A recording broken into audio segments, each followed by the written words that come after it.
Ladies and gentlemen, boys and girls, fish and shrimp keepers of all ages, come right in, step right up. Welcome to the Fish Cave.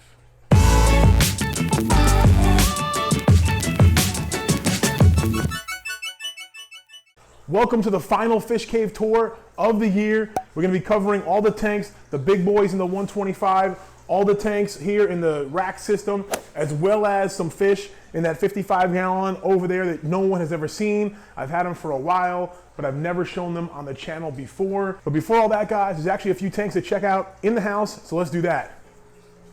Here we are in the living room with the 55-gallon Mbuna cichlid tank. Now, if you guys are into African cichlids, you guys are gonna love this tank. These are all Mbuna. So if you guys are familiar with African cichlids, some people keep the peacocks. The blue ones are a cobalt blue Mbuna. The yellow ones right here are a yellow lab. And then these orange ones are actually called a red zebra. These are really cool, active fish. And if you're looking kind of for something really colorful and really active, this is a great, great, great addition. That's why these are in the living room. You're gonna want at least a 40 breeder or a 55. 75 would be awesome. And you're gonna wanna keep, you know, a few dozen or 2 dozen at least to kind of spread out that aggressiveness, because these guys can get aggressive. They get smaller than a lot of the other African cichlids. You know, some of these blues are about full grown at about, 6 inches or so. But yeah, they don't get as big, but they stay pretty feisty. But it keeps, or it makes for a pretty lively tank as appeals to people in and out of the hobby big time. I really enjoy the addition of the power head because it keeps them even more active. You'll notice them picking on some of the rocks. That's what they do in the wild. They're kind of grazers, so they'll kind of rasp at the rocks and algae in order to feed. You feed these guys a mix of things, some green beans, some pellets, and some flake, just to kind of keep it on a healthy rotation. And I'd recommend you do that with most of your fish tanks. As far as filtration, there is a Sun canister below and a sponge filter. And with the scape here, as you can see, I just kind of made a bunch of different hiding spots, but tried to keep it pretty simple. Before we pop outside and look at all the tanks in the fish cave, let's go take a look at the other tank in the house in the front room.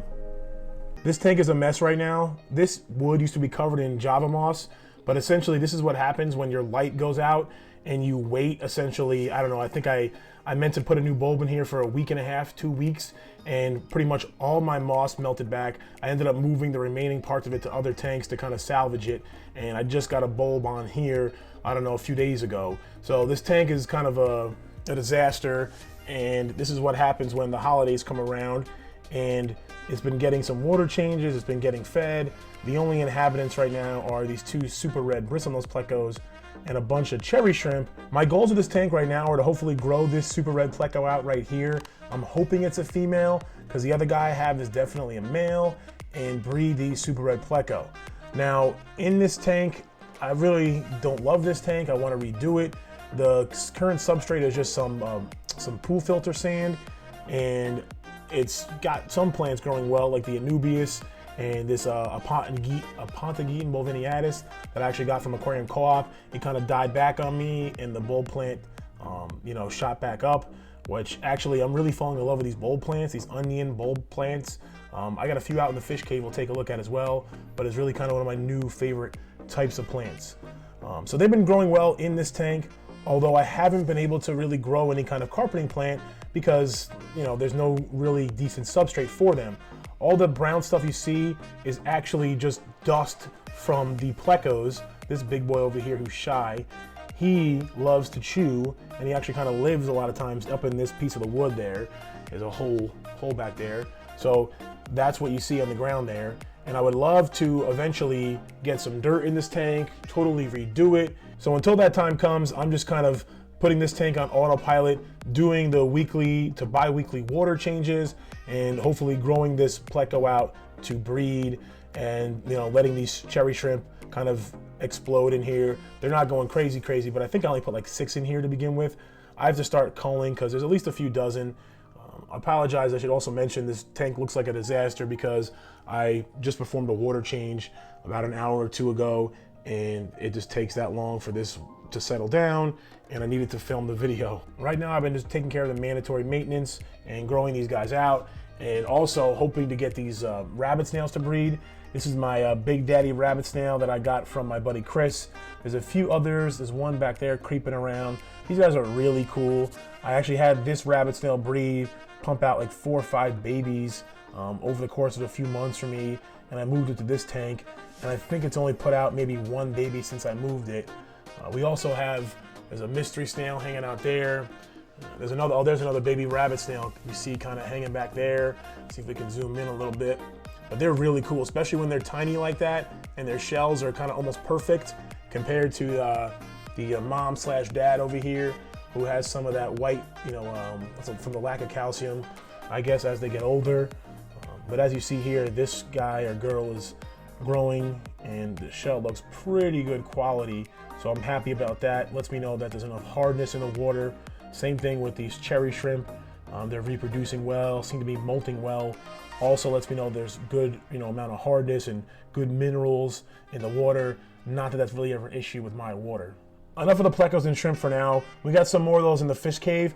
Let's take a look at some of the big boys.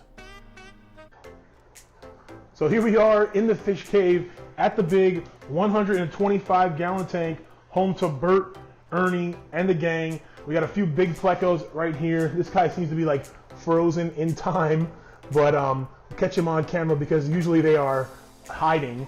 But Bert's come out to play, and I just put some food in here, so when there's food in the tank, he is not shy at all. But besides Bert here, who is a Midas/Red Devil cichlid, we have 3 full-grown firemouth cichlids. There's one back there, there's one hanging out over there, and there's another one hanging out back here behind the rocks. And like I said, we got 2 big plecos. There's that one, and there's another one hanging out. I got this tank earlier this year for $100, believe it or not. It didn't have these guys in it, but the tank, the lights, the filter, etc. for $100. It was the steal of the year for sure. And then shortly after that, I bought another tank, and I had no plans of keeping a big old Midas Red Devil South American tank buster beast, right? But he grew on me. I had a tank space. This tank was open, and I plopped him in along with some of these, the fire mouse and Ernie, the pike cichlid, who's hiding on us. I'll pop around back here, see if we can't find him. But he's hiding, and he grew on me. And then before I get to the 55-gallon with fish that I've never shown on the channel before, let's jump into some tanks in the rack system. Now, the first tank you see here, top left, this is where Carl hangs out. We just did a video on Carl, so I'm not gonna go do a deep dive into his tank. This is a cool little 10-gallon planted beta and cherry shrimp tank. There'll be links in the description below to a few of the tanks that we did a recent dive into. Let's jump down below, because I see that some of the fish out here are a little active right now, and there can be some shy fish. And these are some CPDs. These are some of the newest fish into the fish cave here, and I'm really excited to get these guys. If you guys have been following me for a while, you know that breeding is one of my favorite things, and these can be bred in captivity, and that is definitely one of my goals with them. So definitely keep an eye out for me adding to my population of CPDs, and hopefully get a chance to breed these guys. Other fish in this tank, well, other occupants, are these cherry shrimp down here. There's cherry shrimp, you'll notice, going to be scattered in a bunch of different tanks, varying different grades. I'm trying to cull them out and make a better and better strain, which is always a work in progress. If you guys keep cherry shrimp, then you know. We got driftwood and live plants like in most of the tanks out here. I really love this piece of driftwood. I've had it for a long time. I love how it kind of makes that bridge right across these crypts. And there's a piece of Anubias over here. Java fern, man, that's just like my plant. Everyone has a plant, I feel like, that just doesn't work for them. I mean, I got a few, but Java fern is one that like is supposed to do really well for people. It's supposed to be easy, and I'm not saying it isn't, but not for me. There's a stem plant right here. If you have a comment, drop in the comments down below. What stem plant is this? I'm not really sure. I've had it for a while too. There's some needle leaf Java fern that's actually doing okay. There's a little sunset hygrophilia. Big shout out to a subscriber of the channel, Patrick, who sent that to us. I actually just noticed, you guys see these little white spots in the sponge filter? It's actually assassin snail eggs. There's a few assassin snails in here. I didn't know they were gonna be breeding, and they did. But let's jump up to here, because in this tank, and this is not a pretty tank, we should put a warning before we go to this tank. This tank is dirty, guys. But this tank has some assassin snails. Remember what I told you about the Java fern? Yeah, exactly. This tank actually has some blue shrimp. As you can see, My blue shrimp are of varying grade, to say the least. This is actually more of a blue shrimp tank. We'll hop down and I'll show you guys some of the better blue shrimp I have in a second. I just wanted to kind of show off some of the assassin snails here. They've been a really cool snail to breed. They weren't that difficult for me, and once they kind of got going, they didn't stop. There's one there. You can see one on the back glass. Let's see if we can kind of zoom in on the guy in the back glass. It's not gonna work, but I promise you, he's right there. There's another guy over here crawling on the glass, actually 2 of them in there, and those aren't even full grown. It's kind of a more full grown one back there, but they're a really cool snail. Definitely it's something I'd recommend, whether you have a snail population or not, even if you just wanna keep them to breed them. They're a really cool snail, in my opinion, the way they look, and just kind of the way they act, and obviously the purpose that they serve in taking care of other pest snails. We're gonna drop down one real quick and go over this tank. I haven't shown this tank off really much at all. There's a bunch of Harlequin rasboras in here. That's about a school of a dozen. And they've beefed up quite a bit since we picked them up a few months back. And this tank, as you can see, it's kind of on hold. There's really not much going on in here. This tank was kind of started and kind of forgotten about. And as far as scaping is concerned, these Harlequin rasboras, I'm probably gonna move everything out of this tank. There's some 2 random guppies that I got a local friend they're gonna go to, but those are being rehomed. The rasboras are probably gonna pop over to a tank over there that we're gonna talk about. But for right now, they're in here with the a rabbit snail back there that also came from that big guy we saw in the first tank. But drop a comment down below. Once everything's cleared out of here, we pretty much have a blank slate. There's some dirt on the bottom with some gravel. We have some cholla wood. There's a crypt. There's an anubias that somehow got uprooted. That snail just fell. What else would you guys put in here? I'm kind of at a loss. I don't really know. Maybe something native. I'm really interested in some native fish. Keep in mind, I like to breed stuff. And also, it's a 10-gallon tank, so we can't go too big. But maybe some kind of nano fish. Drop a comment down below. What kind of fish you think would like this scape? Or at least the kind of half scape that we have started here. There's 4 more tanks in this side of the rack system. They're all 10 gallons. This tank right here has a few dwarf puffers. Now we just put a video out on this not too long ago, so I'm gonna drop a link in the description of that as well. And then over here we have some orange shrimp, but I have another tank full of a lot more orange shrimp right there. So we're gonna just kind of glaze over this one, kind of looking kind of as far as scaping is concerned anyway. Down here is actually the one tank in the fish cave that is still kind of nothing going on. I put a few cull shrimp in there, but nothing much to see. And down here we have some skittle shrimp. We may do a deep dive into this fairly soon, so I'm just gonna glaze over that one for now. Let's pop over here to the 20-gallon side. Now over here there's 8 20-gallon longs. If you guys are new to the fish cave, yes, I know I'm missing a light out over here. That just happened as well. Luckily, we already did a review on this tank. This is the butterfly cichlid tank, so that'll be in the description as well. We weren't gonna really dive into that one anyway. If you are new to the fish cave, this system is on automatic water change. So there is 8 tanks here that are 10 gallon, 8 tanks here that are 20 longs. They are all run on an automatic water change system of a drip system, as well as a linear air piston pump that actually goes around the whole entire fish cave here. And that the air line runs, the big boys tank, the whole rack system, as well as the tanks we're gonna take a look at over here on the other side. But let's jump into the 20-gallon longs, and we'll start up top and we'll work our way to the bottom, and I'll crawl my big butt on the floor because that's what I have to do to get a good look at those tanks. But up here, a big shout out to Shizbot. She's a local subscriber. She dropped these, there's 5 of them in here. You can see 4 in frame right now, snacking on some pellets. There's the 5th guy right there actually. And she gifted these to me, gave them to me for free, dropped them off at our local fish store. Big shout out to Aquascape Supply here in Orlando. If you're in Central Florida area, definitely give them a try for some cool nano species and some fish. They do some African cichlids too, and they're just really cool dudes. But other than the 5 L144 guys that I'm really happily growing out, we got some red ram's horn snails, which I'm sure you've seen around the fish cave. There's a few Otocinclus. These guys are really cool. I've had a bunch over the last few years. There's about 3 remaining in here. And I found at least that once they made it past the first few months, they're usually good to go. And I got these guys on pellets and green beans now, as well as there's still a decent amount of algae growing along the shrimp mountain here. A few months ago, this tank was full of shrimp, but I ended up, culling some out and moving them around. So now we're left with not so many left in here. So I got some more room now too. I know we have some shrimp in here, but I can move these remaining shrimp out and add something else up top to go along with these L144s. So I think that's gonna happen pretty soon at the start of the year as well. This next tank is my wife's favorite, and I can't blame her. I really love this tank as well. It's got a lot going on. The cardinal tetras are being kind of shy right now, but there's a school of, I had about 10, but lost a few. So I think there's 8 remaining. We also got these cool guppies, which are actually a steel nebula. They're my buddy John's Coles. He sells stuff as under Florida Aquatics. He has some really cool guppies and some other stuff as well. A big shout out to him for hooking me up with some of these steel nebula guppies. They're still pretty tiny, juveniles growing out, but there's some males and some females. And my buddy Rob has some as well, and they're just a really, really cool strain of guppy. Other than the red ramshorn snails, there's some calico plecos. I got some footage of them out the other day.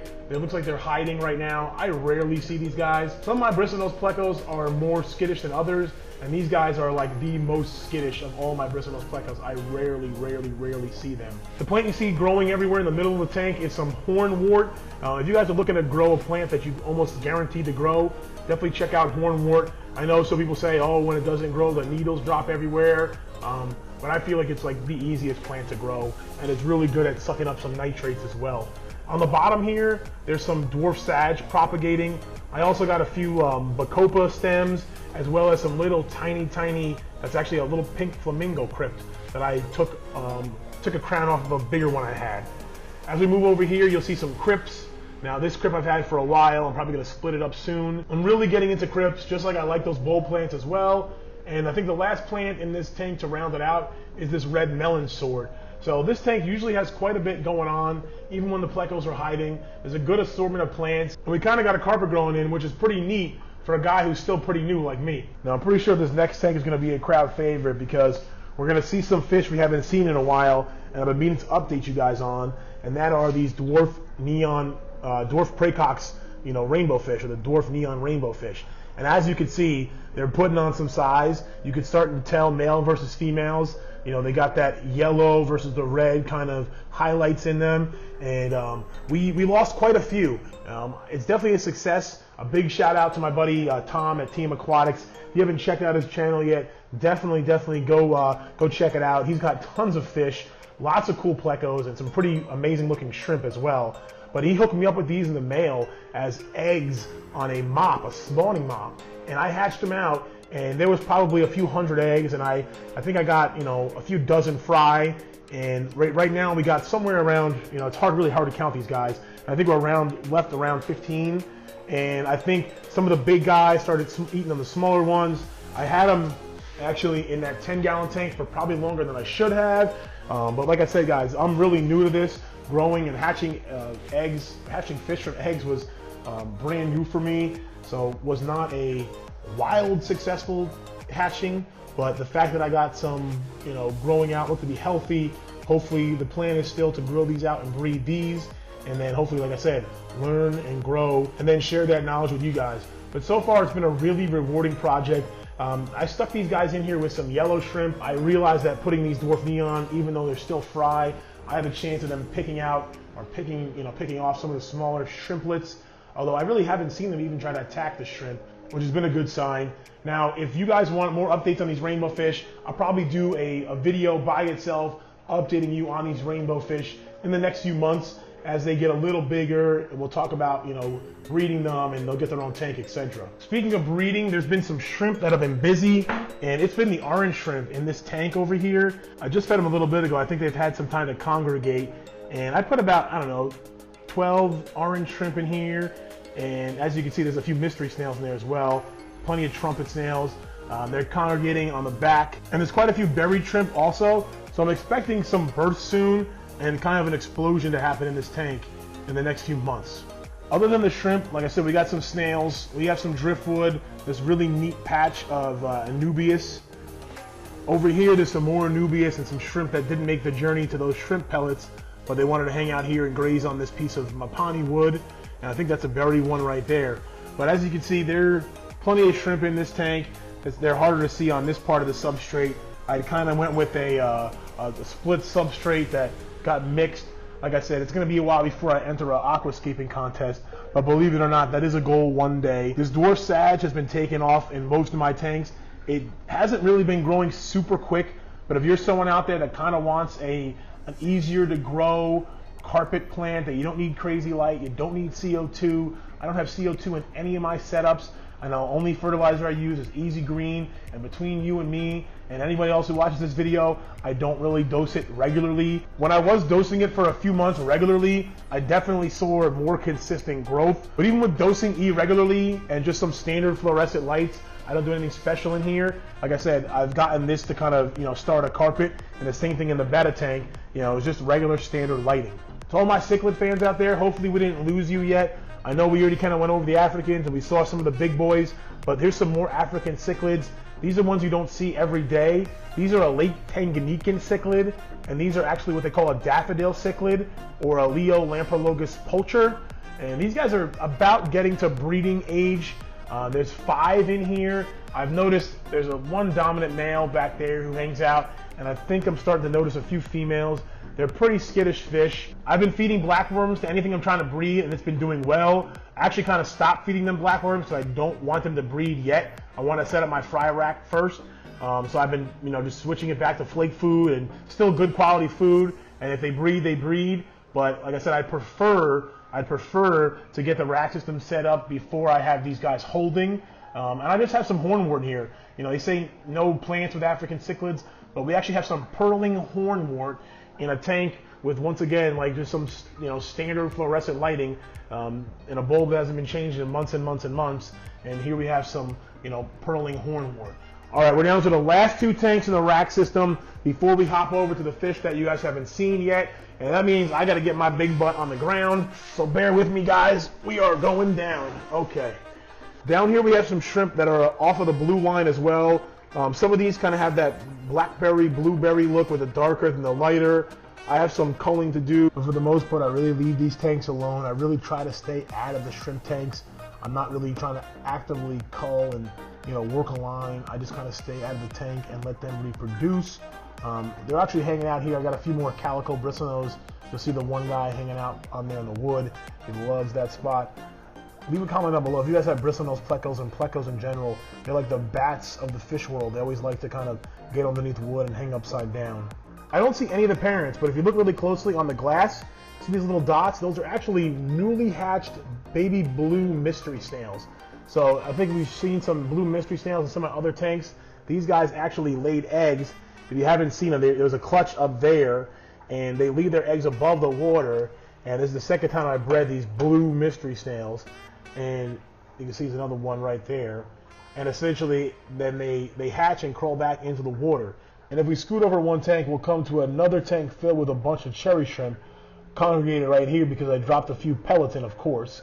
And as you can see here on the wood, some of those familiar clear dots, those are some assassin snail eggs, which if we go here to the other side of the tank, we can see that there's a family of assassin snails with a few cherry shrimp snacking on some pellets as well.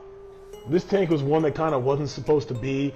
I didn't really have a plan for this tank, so I just threw some kind of leftover substrate that was mixed from a bunch of different tanks. I threw in these Amazon swords that I really didn't have a place for, and these 2 just kind of pieces of driftwood that are also kind of big for this 20-gallon tank that I had no place for.